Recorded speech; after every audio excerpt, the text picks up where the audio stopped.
Hello नमस्कार प्रिय साथियों, आप सबका वेलकम है करियर विद विकास सर के अंदर। आज एक बहुत शानदार जानदार और बिल्कुल गर्म टॉपिक आप लोगों के लिए लेके आए हैं। जनरल इलेक्शन 2024 के इलेक्शन का नाम सुनते ही सब बिल्कुल खुश हो रहे होंगे, क्योंकि नतीजे भी अच्छे आए हैं। थोड़ा सा अच्छा है, कॉन्स्टिट्यूशन के लिए भी बढ़िया है कि दोनों पार्टीज की जो लड़ाई है वो बढ़िया से हो। दोनों का जो संविधान के लिए भी अच्छा है कि हमारा विपक्ष काफ़ी मजबूत हो गया है। किसी की भी मेजिटोरियन गवर्नमेंट अभी तक नहीं आई है। अपना जो मकसद है इस वीडियो को बनाने का वो ये है कि आने वाले जो आगामी एग्जाम्स हैं, वो चाहे यूपीएससी का कोई पेपर अपने पास आ रहा हो, वो चाहे एसएससी का कोई पेपर अपने पास रेलवे का आ रहा है, या कोई भी अदर कम्पिटिटिव एग्जाम आप देख रहे हैं, सारे के सारे जितने भी क्वेश्चन एक साल के लिए आएंगे पक्का पेपर में, आने वाले एक साल तक ये क्वेश्चन आपके पेपर में आएंगे। इस वीडियो का पहला पार्ट आपके लिए है, तो थोड़ा सा वीडियो को शेयर आपको जरूर करना पड़ेगा। जितना अगर वीडियो अच्छी लगे तो लाइक वगैरह कर देना। 2024 के जनरल इलेक्शन की बात हम करना चाह रहे हैं।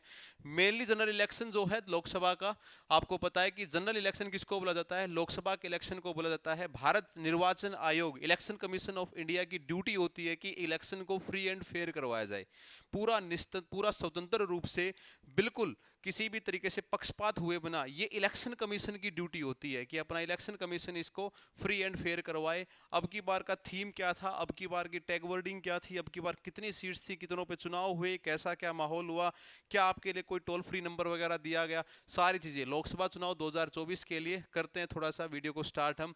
मेन जो पार्टी अब की बार थी वो एनडीए और इंडिया की सरकार थी। ये पलटू चाचा हमने इधर इसलिए बिठा रखे हैं, अगर ये यहाँ पे बैठते हैं तो पासा यहाँ पे बन सकता है। अगर ये अभी बैठे हैं इधर, अभी फिलहाल एनडीए के साथ बैठे हैं। एनडीए का मतलब, एनडीए की जो फुल फॉर्म है वो होती है national democratic alliance. National democratic alliance actual में बीजेपी सरकार के साथ, जो अकेली बीजेपी सरकार नहीं है, इसके साथ देखो, यहाँ पे मोदी साहब बैठे हैं, एक नाथ शिंदे बैठे हैं, जेपी नड्डा साहब बैठे हैं, यहाँ पे अरविंद केजरीवाल आम आदमी पार्टी के बैठे, राहुल गांधी, मल्लिकार्जुन खड़गे, शरद पवार बैठे हैं, और पलटू चाचा बैठे हैं। पलटू चाचा जिस तरफ गए उस तरफ ज्यादा चांस बनने लग रहे हैं। खैर, इन बातों की हम बाद में बात करेंगे, चर्चा करेंगे। फिलहाल अपने लिए जो इंपॉर्टेंट है उसके लिए करते हैं। तो एक मेन अलायंस था इंडिया अलायंस, जिसके अंदर लगभग 26 पार्टी आई थी। पहले 28 थी, दो ने छोड़ दिया था, जिनमें से एक भाई साहब थे, और उसके बाद ये एनडीए सरकार बनी थी। ये बहुत इंपॉर्टेंट क्वेश्चन रहने वाला है हमारे लिए, सबसे इंपॉर्टेंट क्वेश्चन रहने वाला है। अब की बार 2024 के लिए जो हमारा थीम या टैगवर्ड था वो था चुनाव का। आपने रोडवेज बसों के ऊपर, सरकारी कार्यालयों के अंदर या वोट डालने गए थे, वहां पे आपने इस पोस्टर को जरूर देखा होगा, चुनाव का पर्व देश का गर्व लोकसभा इलेक्शन 2024। ये इलेक्शन कमीशन की टैगलाइन थी। इलेक्शन कमीशन ने इसको हर जगह पे ज्यादा से ज्यादा लोगों को मोटिवेट करने के लिए, ज्यादा से ज्यादा वोट डालने के लिए इलेक्शन कमीशन ने ये अपना टैगवर्ड चुना था, चुनाव का पर्व देश का गर्व। मैं दावे के साथ ये कहने लग रहा हूं कि एक पेपर में जरूर आपको ये देखने को मिलेगा कि अब की बार का टैगवर्ड क्या था लोकसभा इलेक्शन 2024 के लिए। सारी इंफॉर्मेशन आपको इस एक वीडियो के अंदर मिल जाएंगी। इनके बारे में हम चर्चा करेंगे कि लोकसभा इलेक्शन 2024 करवाने में क्या क्या चैलेंजेस आए थे इलेक्शन कमीशन ऑफ इंडिया को, ईसीआई को। लोकसभा के लिए 4M बनाए गए थे। मसल्स, मसल का मतलब होता है मैन पावर, मनी यानी कि पैसा, बहुत खर्चा आता है इलेक्शन करवाने के लिए। मिस इन्फॉर्मेशन का मतलब लोगों को गलत गाइडेंस ना किया जाए, धर्म के नाम पे, जाति के नाम पे, या कुछ और किसी प्रकार से उन लोगों के बीच में पक्षपात ना किया जाए। वॉयलेशन का मतलब किसी प्रकार की लड़ाई वगैरह झगड़ा ना हो जाए, पूरी सुख शांति के साथ हो जाए। दुनिया का सबसे बड़ा डेमोक्रेटिक जो अगर कोई भी देश है वो है इंडिया। सबसे बड़ा डेमोक्रेटिक कंट्री इंडिया है। लगभग 70% हमारे जितने भी वोटर हैं उनके पास आइडेंटिटी कार्ड है, वोटिंग डालने की क्षमता है। 140 करोड़ का हमारा देश हो चुका है। सबसे बड़ी ज्यादा वोट डालने की कैपेसिटी इंडिया के पास है। इतने बड़े देश में एक समय के ऊपर सबसे बड़ा चुनाव करवाना, ये सबसे बड़ी जो जिम्मेवारी होती है ईसीआई की होती है, इलेक्शन कमीशन ऑफ इंडिया की होती है। जो भी असेंबली, जनरल असेंबली चुनाव होता है लोकसभा का, उसको कराने की ईएसआई की, ईसीआई की जो अपनी क्या होती है रिस्पॉन्सिबिलिटी होती है कि चुनाव को करवाया जाए। ये 4 बड़े चैलेंज आए थे। पक्का कोई यूपीएससी जैसा एग्जाम इनके बारे में बात करेगा। मसल बनी, मिस इन्फॉर्मेशन एंड वायलेशन के बारे में, कोई लड़ाई झगड़ा, कोई गलत इन्फॉर्मेशन, पैसे का लेना देना हो जाए, या किसी प्रकार से कोई दबाव बना के किसी प्रकार समूह से गलत कोई वोटिंग कराए, सबका चैलेंजेस हमारे सामने था। ये ऐसी ईवीएम मशीन होती है, आपने देखा होगा, वोट डाला है तो पक्का इस ग्राफ का स्क्रीनशॉट ले लें, बहुत इंपॉर्टेंट रहने वाला है आपके लिए। बहुत ज्यादा इंपॉर्टेंट रहने वाला है ये ग्राफ, इसका स्क्रीनशॉट ले लें। टोटल 543 सीटों के ऊपर इलेक्शन हुआ है, 543 सीटों के ऊपर इलेक्शन हुआ है। एक्चुअल में आपने एक चीज, इंटरेस्टेड चीज मैं आपको बताता हूं, इलेक्शन देखो अगर ये आए ना कि कितनी सीटों पे इलेक्टेड मेंबर होते हैं, तो 543 पे ही होते हैं। पहले 2 मेंबर और हुआ करते थे, एंग्लो इंडियंस, एंग्लो इंडियन को हटा दिया गया है, आर्टिकल 333 के अंदर एंग्लो इंडियंस आया करते, जिनको रिमूव कर दिया गया है। 543 में से 542 के लिए वोटिंग हुई है, एक के लिए वोटिंग नहीं हुई है। एक सीट ऐसी रही है जिसके लिए वोटिंग नहीं रही है, सूरत की एक सीट रही है और सूरत की सीट के लिए वोटिंग नहीं रही है। सूरत की एक सीट, क्योंकि कांग्रेस के प्रत्याशी ने जो अपना पत्र वहां पे भरा था उसको इलेक्शन कमीशन ने खारिज कर दिया है। कोई उसमें त्रुटि रह गई होगी, कोई मिस इन्फॉर्मेशन रह गई होगी, इलेक्शन कमीशन को लगा होगा जो इन्फॉर्मेशन है वो नहीं दी गई होगी, तो बीजेपी के जो प्रत्याशी थे उनको डायरेक्ट विजयी घोषित कर दिया गया है। कोई वोटिंग सूरत के अंदर नहीं हुई, तो 542 के ऊपर वोट गिरा है, 542 के ऊपर गिरा है। ये आपके लिए सबसे जरूरी है। इनमें से जो जनरल सीट है वो 412 है, जो एससी की सीट है वो 84 है, एसटी की सीट कितनी है 47 है। एक क्वेश्चन शानदार बनता है यहां से, लोकसभा किस आर्टिकल के अंदर आता है? तो लोकसभा किस आर्टिकल, मैंने एक याद करना सिखा रखा है बच्चों को, सरला, सरला के नाम से याद करना है, 79, 80 एंड 81, यानी कि लोकसभा कितने आर्टिकल के अंदर आता है? आर्टिकल 81 के अंदर हमारा लोकसभा आता है कि एक देश के अंदर लोकसभा होगी। लोकसभा को कौन सा हाउस बोला जाता है? लोअर हाउस बोला जाता है, लोअर हाउस बोला जाता है, निचला सदन बोला जाता है। डायरेक्ट इलेक्शन लड़के ये लोग आए हैं, एमपी ये बनेंगे, जिसकी भी मेजोरिटेरियन गवर्नमेंट आएगी वो पीएम को बना देगा। ठीक है, ये सीट हमको याद होनी चाहिए। एससी की सीट है 84, एसटी की सीट है 47। आगे देखिए, अच्छा ये सबसे बड़ी बात है, कितने फेज में इलेक्शन हुआ है ये भी आ सकता है पेपर के अंदर। 7 फेजेस के अंदर इलेक्शन हुआ है, 7 चरण बनाए गए, क्योंकि देश बहुत बड़ा है, एक दिन में सारे देश के अंदर इलेक्शन करवाना ये इतना इजी टास्क नहीं है हमारे लिए, क्योंकि मैन पावर, मनी सब लगता है, इसलिए 7 डिफरेंट फेजेस के अंदर इलेक्शन करवाए गए हैं, 7 फेज के अंदर इलेक्शन को किया गया है। आगे देखिए क्या कह रहा है, ये बहुत बढ़िया मैग्नीट्यूड आ रहा है जी। 2024 की रिपोर्ट है, दुनिया का सबसे बड़ा इलेक्टोरल एक्सरसाइज, यानी कि पूरी दुनिया में जितने कुछ देशों का, सारे देशों का, कुछ कॉन्टिनेंट्स को अगर मिला दिया जाए, इतनी वोटिंग अकेले इंडिया ने डलवाई है। तो इनका सबसे बड़ा इलेक्ट्रोनिक मैग्नीट्यूड हमारे पास आया है। ये करवाना था इंडिया को। 97 करोड़ रजिस्टर्ड वोटर थे, 97 करोड़ रजिस्टर्ड वोटर हैं। बहुत सारे देशों की पॉपुलेशन नहीं है, मिला के बना ले तो। 10.5 लाख पोलिंग स्टेशन बनाए हैं, यानी कि जहां पे हम वोट डालने गए थे, वो गवर्नमेंट स्कूल रहा हो या कोई भी सेक्रेटरीट रहा हो, हम वोट डालने गए वो थे। 1.5 करोड़ ऑफिशियल सिक्योरिटी स्टाफ था, पुलिस रहा हो या मैनेजमेंट स्टाफ रहा हो या बीएसएफ रही हो, कोई भी रहा हो, वो 1.5 करोड़ का पोलिंग ऑफिशियल स्टाफ था, यानी कि वोटिंग बिल्कुल साफ स्पष्ट हो, किसी की कोई धांधलेबाजी वहां पे ना आए। 55 लाख ईवीएम मशीन बनाई गई थी, 55 लाख ईवीएम मशीन बनाई गई थी जिनके ऊपर वोटिंग कराई गई है। 4 लाख व्हीकल्स का यूज किया गया है। इतना बड़ा चुनाव का पर्व था ये, छोटी बात नहीं है, इसीलिए कहा जाता है इलेक्शन आ रहा है 5 साल के बाद। आगे क्या कह रहा है, 17 जनरल इलेक्शन अभी तक हुए हैं, ये 18वीं लोकसभा थी, हम और आगे बात करेंगे, इधर मैं लिख देता हूं। 18th लोकसभा हमारी ये आ रही थी, 18th वाली। 16 प्रेसिडेंशियल है, 400 प्लस स्टेट असेंबलीज हैं, 16 वाइस प्रेसिडेंशियल हैं, एक गोल्ड स्टैंडर्ड। ये सारा इंडिया के लिए पूरे भूगोल के ऊपर, ग्लोबल स्टार के ऊपर इंडिया ने इतना आइकॉनिक काम करके दिखाया है ना, मेरे हिसाब से बेस्ट इलेक्शन करवा के दिखाया है। और सारी जनता जो इंडिया की है वो बहुत खुश है, किसी को कोई दिक्कत नहीं हुई, कहीं पे कोई भीड़ भाड़ इतनी ज्यादा नहीं बनी, क्योंकि 55 लाख ईवीएम मशीनें बनाई गई थी और 10.5 लाख पोलिंग स्टेशन यहां पे बनाए गए थे। आगे देखिए, लोकसभा इलेक्शन के अंदर लगभग 50 करोड़, 49.7 करोड़ के मेल हैं, 47.1 करोड़ फीमेल हैं। 1.8 करोड़ का मतलब लगभग 2 करोड़ ऐसे वोटर हैं जो कि पहली बार वोट डाल रहे थे, फर्स्ट टाइम वोट डाल रहे थे। पहले जो वोटिंग एज थी वो कितने साल थी? 21 साल थी। बाद में इस वोटिंग एज को घटा के 18 साल कर दिया गया था। अमेंडमेंट आप मेरे को बताना कौन से अमेंडमेंट के तहत कर दिया गया था। 1999 ईयर में आपको बता सकता हूं, अमेंडमेंट आप बता देना कि कौन सा था।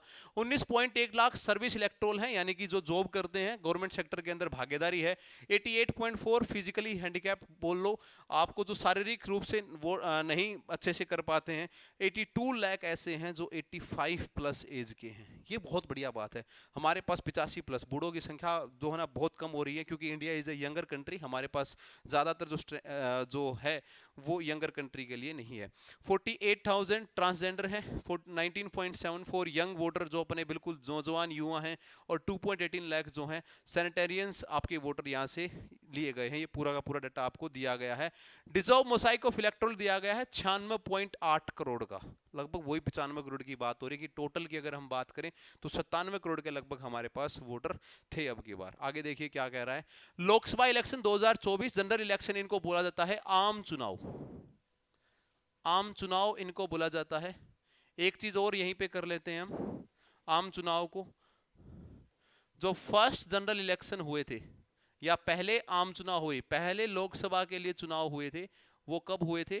1950 से 1951 के लिए यहाँ पे हुए थे। यहाँ पे सबको पता है कांग्रेस ने जीता था और कांग्रेस को जो है यहाँ पे मेजोरिटेरियन की सरकार बनी थी यहाँ के लिए। 19 अप्रैल से 1 जून के बीच में ये किया गया है। 7 फेजेज के अंदर, 7 चरण के अंदर ये बात होगी, ये मैंने बताया। पहला चुनाव 1950 से 1951 के अंदर लोकसभा के लिए। याद रखना अगर राज्यसभा पूछता है, अगर राज्यसभा पूछता है तो ये फिर 1952 के अंदर, 1952 के अंदर ये किया गया था। ठीक है, राज्यसभा का जो चुनाव होता है वो इनडायरेक्ट इलेक्शन होता है और लोकसभा का चुनाव होता है वो डायरेक्ट इलेक्शन होता है। इस चीज को भी याद रखना आप। टोटल 543 मेंबर इलेक्टेड होंगे। और ये कौन सी लोकसभा है? 18th लोकसभा है। इससे पहले वाली लोकसभा थी 17 थी। उसके जो लोकसभा के स्पीकर थे वो ओम बिरला थे, ओम बिरला ये लोकसभा स्पीकर थे। अब जो चुनी गई है वो 18th है। जो 17वीं लोकसभा का टेन्योर है वो, इस डेट को याद रखना, एग्जामिनर पूछ सकता है कि 16 जून को 17वीं लोकसभा का टेन्योर खत्म हो चुका था और 44 दिन के अंदर 44 डेज थे 16 जून 2024 को खत्म होगा इसका। और 44 डेज के लिए ये जो है ना अपना नेक्स्ट लोकसभा बनाने के लिए, रिफॉर्म करने के लिए कि भाई नए प्रधानमंत्री कौन होंगे, मंत्री कौन होंगे, ये सारी चीजें आपके पास होंगी इसके लिए।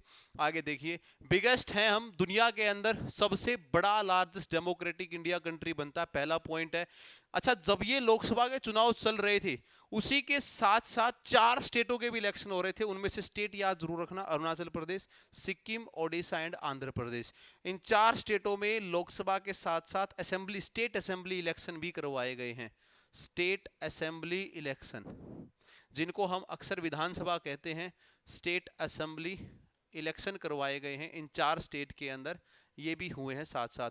याद रखना, लोकसभा का चुनाव करवाना ये हमारे नेशनल इलेक्शन कमीशन की जिम्मेवारी है, बट किसी भी स्टेट इलेक्शन कमीशन की जिम्मेवारी है वहां के स्टेट के इलेक्शन को करवाना। तो 4 स्टेट ऐसे थे जिनके साथ साथ चुनाव चलने लग रहे थे।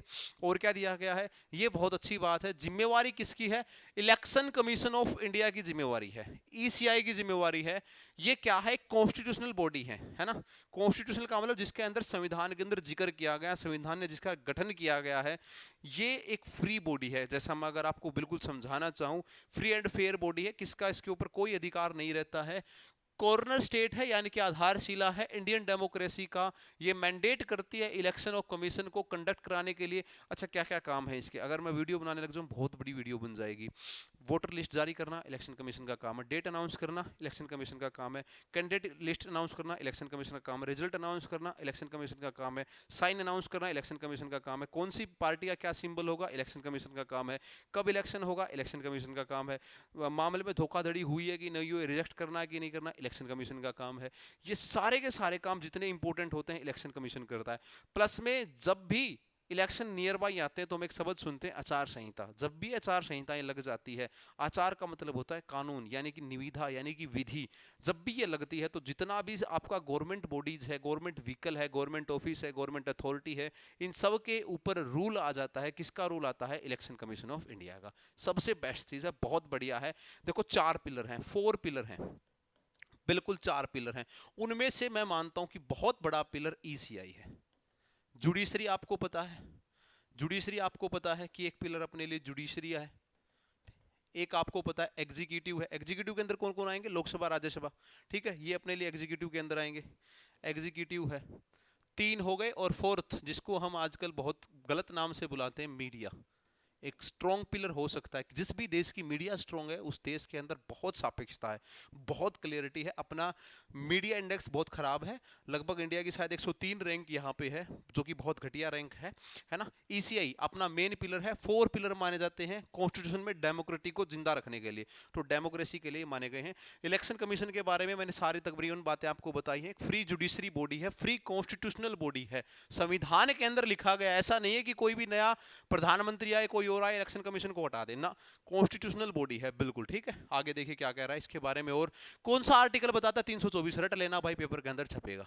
आर्टिकल 324 इलेक्शन कमीशन को प्रोवाइड करवाता है कि भारत के अंदर एक निर्वाचन आयोग होगा, जिसके क्या क्या काम होंगे वो भी बताया जाएगा।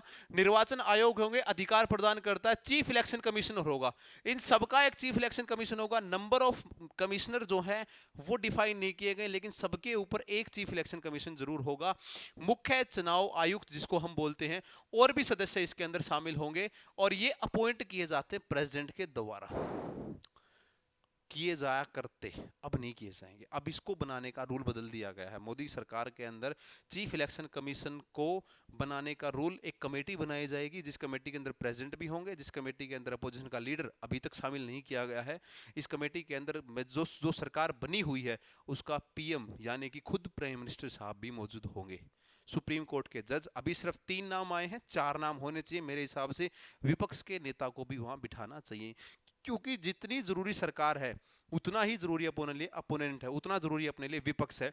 जितना ताकतवर विपक्ष होगा, सरकार से ज्यादा विपक्ष काम करवा सकता है, दबाव देके, सापेक्षता लाके, सच्चाई लाके। तो अपने लिए क्या है कि अब ये काम नहीं होगा। अभी तक प्रेसिडेंट ही सिलेक्ट कर रहे थे, अभी हुआ नहीं है कोई भी, लेकिन राष्ट्रपति के पास ये जिम्मेवारी थी कि वो देश के इलेक्शन कमीशन को अपॉइंट करें। किस आधार पे? आर्टिकल याद रखना 324। आगे क्या कह रहा है?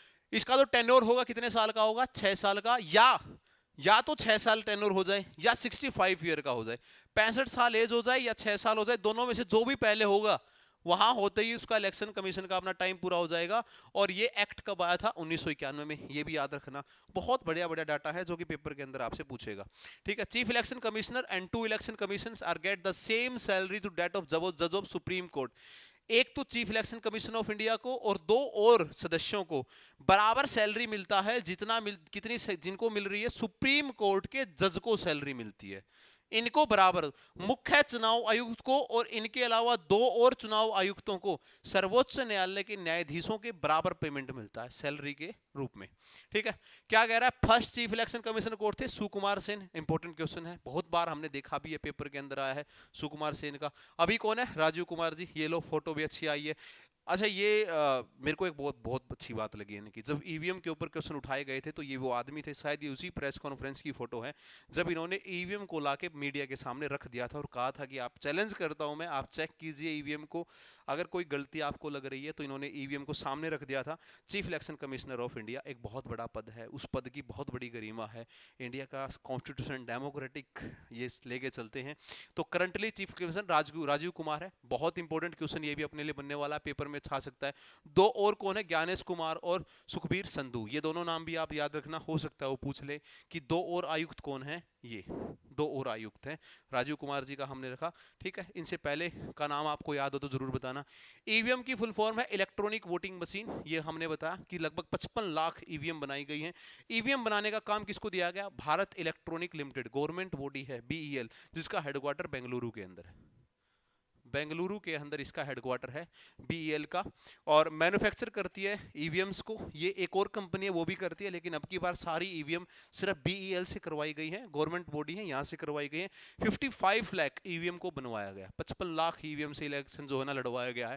पहली बार 1982 में हुआ था। एसएससी का बहुत फेवरेट क्वेश्चन है इलेक्ट्रॉनिक वोटिंग मशीन। ये वीवीपैट क्या होता है? आप जो लोग वोट डाल के आए हैं, तो वोट डालने के बाद साइड में एक मशीन को रखे हुए देखा होगा, जिसमें एक शीशे के अंदर से आपने एक कागज को निकलते हुए देखा होगा कि वोटिंग किसकी आ रही है। तो ये जो पेपर ऑडिट ट्रायल है, कई बार क्या होता है ना, इंसान ट्रस्ट नहीं कर पाता है, तो उस इंसान को ट्रस्ट दिलाने के लिए क्या किया गया, भाई मशीन में वोट डाल दो आप, साथ में पेपर में आपको शो करेगा, साथ में पेपर आपको शो करेगा कि आपने किसको वोट डाला है, तो आदमी को संतुष्टि होगी कि ठीक है मैंने इसको वोट डाला है। This is what VVPAT, voter verified paper audit trial अब की बार सीपीओ में आ रखा था, एसएससी सीजीएल में आ रखा था, बहुत इंपॉर्टेंट है इसकी डेफिनेशन, जो फुल फॉर्म है सॉरी, याद रखना। साथ में मशीन रखी देखी होगी, वो पेपर आया करता है उसमें से निकल के, तो वो बना करता है इसमें से। और क्या दे रखा है, लोकसभा इलेक्शन का टेन्योर 5 साल का होता है, 543 इलेक्टेड सीट है, वैसे 545 है, दो के ऊपर एंग्लो इंडियन बिठाया करते। एक चीज तुम्हें और बता देता हूं यही वीडियो के अंदर, प्री सीमन आयोग आएगा, अभी सुना होगा, जो अच्छे बच्चे तैयारी करने वाले हैं या पॉलिटिक्स के अंदर अच्छा रुझान रखते हैं। ये प्री सीमन आयोग क्या होता है, अरे सोचा होगा तूने कि हमारी लोकसभा को डिसाइड कौन करता है कि हम इस लोकसभा के अंदर आएंगे?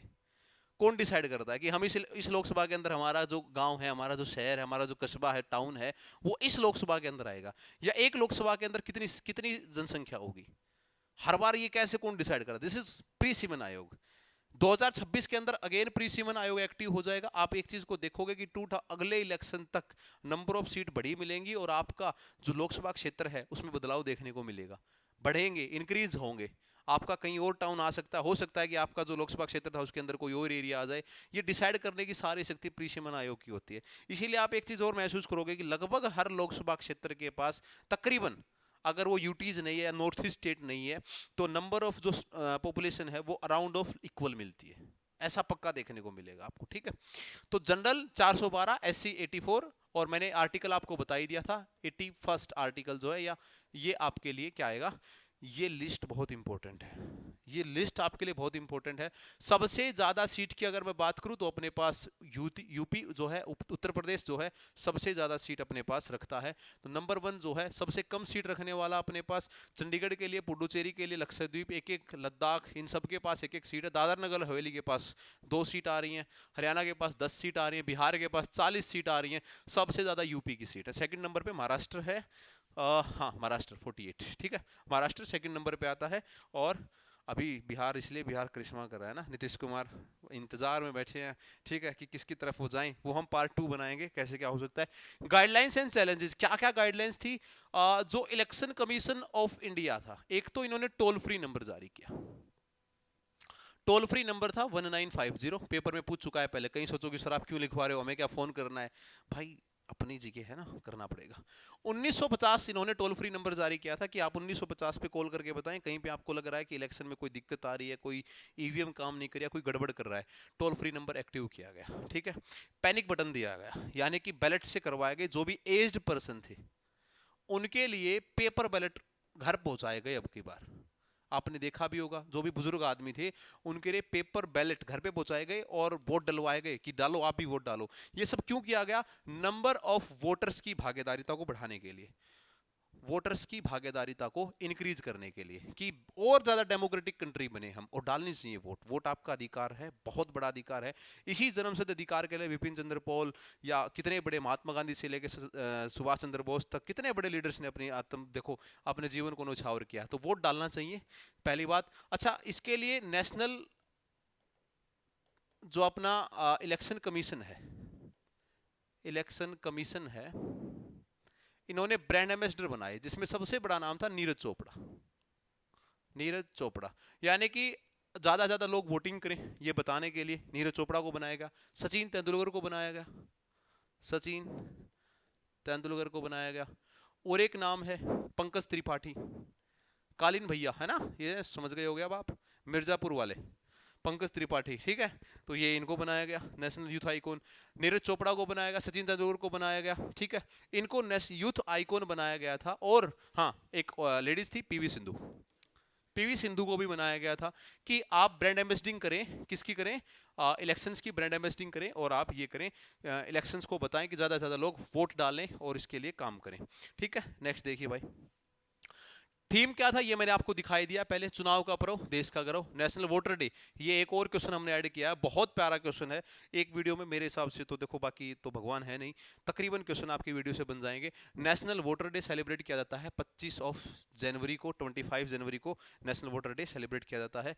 और क्या दे रखा है इसके अंदर, हाँ जी, अभी चुनाव हो गए, चुनाव के बाद परीक्षा हो गई है, तो परिणाम की तो आपको जरूर वेट रही होगी, सबने देख लिया है। वैसे देखिए क्या कह रहा है, 293 सीट आ गई हैं जो अपनी एनडीए की गवर्नमेंट थी, नेशनल डेमोक्रेटिक, और जो यूपीए का अलायंस है, यानी कि कांग्रेस प्लस में इंडिया, अब इसको नाम इंडिया अलायंस रखा गया है, इंडिया, इसके पास जो आई हैं टू 33 आए हैं, अभी किसी की गवर्नमेंट नहीं बनी है।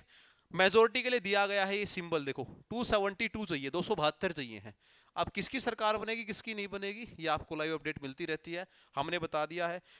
वोट प्रतिशत 45% इनको मिले हैं, अन्य को 13% मिले, सारी चीजें हैं आपके सामने, सारा डाटा स्क्रीनशॉट ले लेना। कांग्रेस को 99 सीट मिली हैं और बीजेपी को 240। एक चीज तुम्हें बता दूं मैं, बीजेपी की 63 सीट माइनस हुई है, माइनस 303 सीट थी, 63 सीट माइनस हुई हैं।